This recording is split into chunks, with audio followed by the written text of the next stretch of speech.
السلام علیکم ورحمۃ اللہ وبرکاتہ۔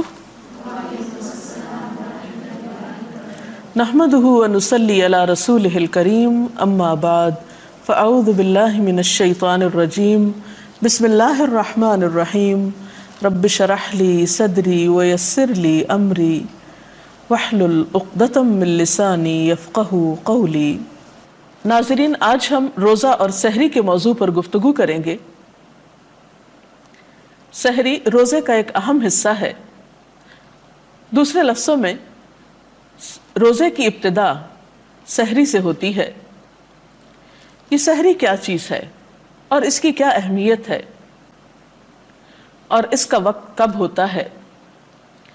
قرآن پاک میں اس کے بارے میں اللہ سبحانہ وتعالیٰ نے فرمایا، کلوا واشربوا حتی یتبین لکم الخیط الابیض من الخیط الاسود من الفجر۔ کھاؤ اور پیو یہاں تک کہ واضح ہو جائے تمہارے لیے سفید دھاگا سیاہ دھاگے سے فجر کے وقت۔ جب یہ آیت نازل ہوئی تو ایک صحابی نے رات کے وقت اپنے سرہانے کے نیچے ایک سفید دھاگا رکھ لیا اور ایک سیاہ دھاگا رکھ لیا، اور وہ رات بھر دیکھتے رہے کہ کس وقت ان دو دھاگوں کا فرق معلوم ہوگا۔ جب وہ اس چیز کو پہچان نہ پائے تو انہوں نے نبی صلی اللہ علیہ وسلم سے اس بارے میں ذکر کیا، تو آپ نے فرمایا کہ اس سے مراد سیاہی شب کی دھاری ہے اور سفیدہ صبح کی دھاری ہے، یعنی جب رات اور دن آپس میں الگ الگ نظر آنا شروع ہو جائیں، یا دن کا آغاز ایک طرح سے یا فجر کا آغاز ایک طرح سے نمایاں ہونے لگے، تو وہ وقت سحری کا وقت ہوتا ہے۔ نبی اکرم صلی اللہ علیہ وسلم کے زمانے میں سحری کے لیے آذان ہوا کرتی تھی۔ ایک متفق علیہ روایت کے مطابق حضرت عائشہ رضی اللہ تعالی عنہا سے روایت ہے کہ حضرت بلال رضی اللہ تعالی عنہ رات کو سحری سے قبل آذان دے دیا کرتے تھے۔ چنانچہ آپ صلی اللہ علیہ وسلم نے فرمایا کہ اس وقت تک کھاؤ پیو جب تک کہ ابن ام مکتوم آذان نہ دے دیں، اس لیے کہ ابن ام مکتوم ایک صحابی کا نام ہے، اس وقت تک آذان نہیں دیتے جب تک فجر نہ ہو جائے۔ اور سحری میں یہ بات بہت اہم ہے کہ انسان کچھ نہ کچھ کھا لے یا کچھ پی لے، کیونکہ بغیر کھائے پیے روزہ رکھنا کچھ پسندیدہ نہیں۔ نبی اکرم صلی اللہ علیہ وسلم نے 2 بار فرمایا، تم لوگ وصال سے بچو یا صوم وصال سے بچو۔ اہل کتاب اور مسلمانوں کے روزوں میں جو فرق ہے وہ سحری ہی کو قرار دیا۔ مسلم کی ایک حدیث میں آتا ہے، عن عمرو بن العاص قال قال رسول اللہ صلی اللہ علیہ وسلم فصل ما بین صیامنا وصیام اہل الکتاب اکلۃ السحر۔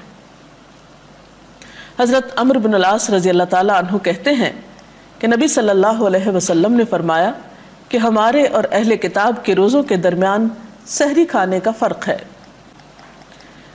اور پھر آپ صلی اللہ علیہ وسلم نے اس کی مزید تاکید بیان کرتے ہوئے فرمایا کہ سحری کھانے والوں پر اللہ تعالیٰ کی رحمت نازل ہوتی ہے۔ مسند احمد کی ایک روایت کے مطابق آپ نے فرمایا کہ سحری کھانا باعث برکت ہے، اسے مت چھوڑو چاہے کوئی ایک گھونٹ پانی ہی پیے، کیونکہ اللہ سبحانہ وتعالیٰ اور اس کے فرشتے سحری کھانے والوں پر رحمت بھیجتے ہیں۔ حضرت انس سے بھی روایت ہے، قال قال رسول اللہ صلی اللہ علیہ وسلم تسحروا فإن فی السحور برکہ، کہ سحری کیا کرو کیونکہ سحری کرنے میں برکت ہے۔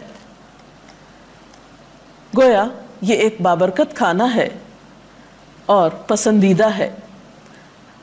اس سے یہ پتہ چلتا ہے کہ ہمارا دین ہمیں اعتدال سکھاتا ہے۔ جہاں دن بھر کھانے پینے سے بچنے کے لیے کہا گیا، وہاں روزے کے ابتدا میں یا آغاز میں کھانا کھانا یا کچھ بھی کھانا پسندیدہ قرار دیا گیا، اور کچھ نہ کھانا اس سے منع کیا گیا۔ عام طور پر ہوتا یہ ہے کہ جب ہم ایک کام شروع کرتے ہیں پھر اس میں ہمیں لطف آنے لگتا ہے، پھر ہم اسے کرتے ہی جانا چاہتے ہیں، لیکن نیکی کے کام میں بھی اعتدال ضروری ہے اور انتہا پسندی درست نہیں۔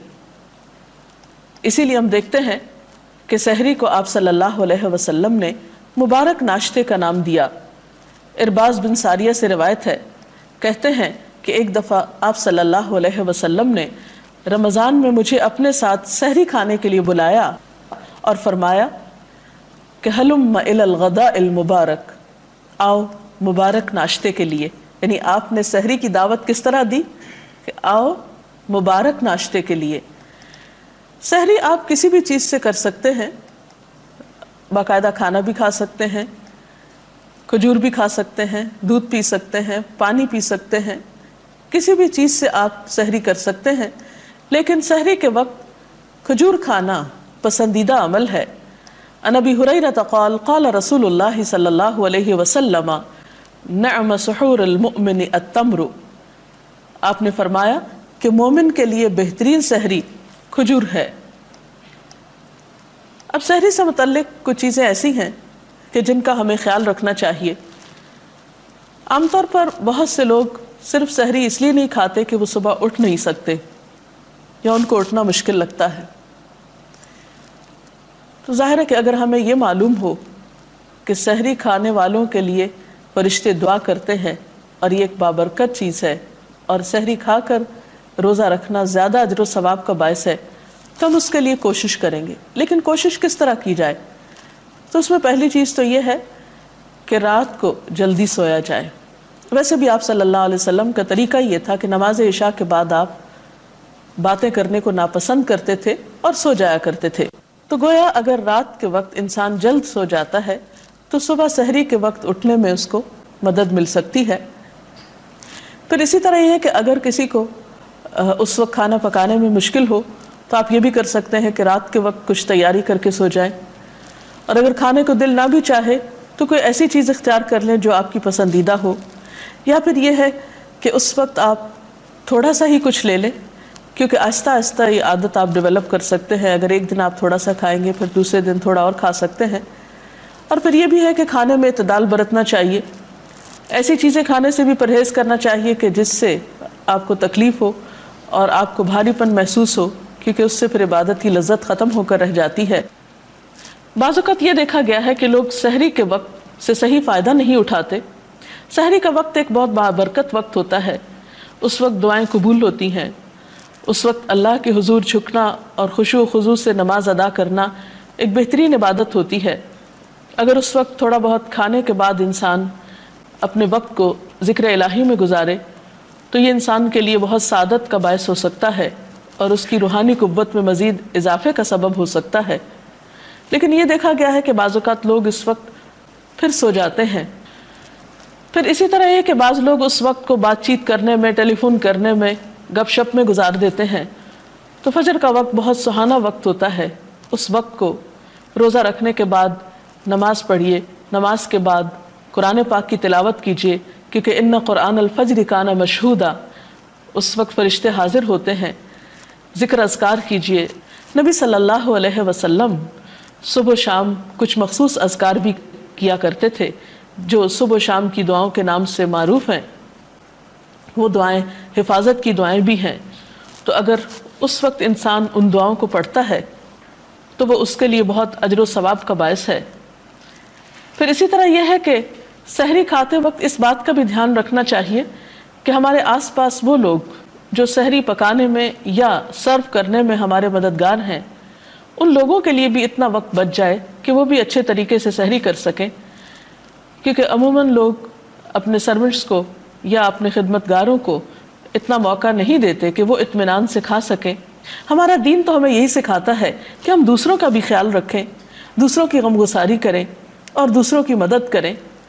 تو اگر ہم اپنی عبادت کے وقت خود غرض ہو جائیں گے اور دوسروں کا لحاظ نہیں رکھیں گے تو اس سے عبادت کی صحیح روح کو نہیں پا سکیں گے. بہرحال سحری سے متعلق اگر آپ کے ذہن میں کچھ مزید سوال ہوں تاکہ اس موضوع کو مزید واضح کیا جا سکے تو آپ سوال کر سکتے ہیں. سوامی وصال سے کیا مراد ہے؟